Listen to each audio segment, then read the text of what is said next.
Annelina sind Menschen wie sonst nirgendwo. Annelina sind nur in der Fabrik richtig froh. Annelina sagen, was für ein Glück. Heut gehen wir in unser Fabrik. Morgens in der Früh sich der Himmel erhellt. Beim Annelina der Wecker schellt. Ist zwar noch bissel mied, aber Annelina, die sind abgebrüht. Annelina, Annelina, sind was Besonderes, das ist klar. Annelina, Annelina, die sind so wunderbar. Die Frau kriegt dann grad noch ein pflichtiger Kuss, weil der Annelina zum Bahnhof muss. Will als erster in der Zug und fall dann gleich auf so Schnut. Der Schaffner guckt, ob am Zug nichts defekt, weil Annelina ein fürchterlich hat bekippt. Annelina, das wär sie der Trupp, die schaffen ja nur mit dem Kopf.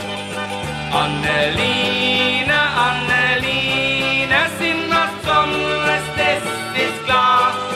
Annelina, Annelina, die sind so wunderbar. Ab und zu mal in Annelina im Bau explodiert, weil Annelina hängt falsch herum hantiert. Kaum ein Tag dann vergeht, wo das in der Zeitung steht, es hängt ein Annelina an der Wand. Es Hemd verrissen, erlebt doch Gott sei Dank. Ein bisschen lediert, es ist nicht weiter schlimm.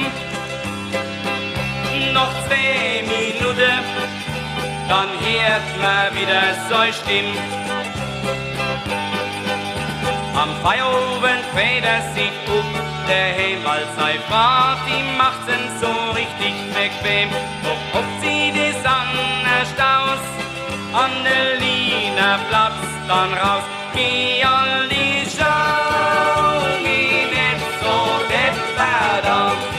Ich bin ganz blau und Farbe-Bau. Geh all die Schau, geh nicht so deppert an. Ich bin ganz blau und Farbe-Bau.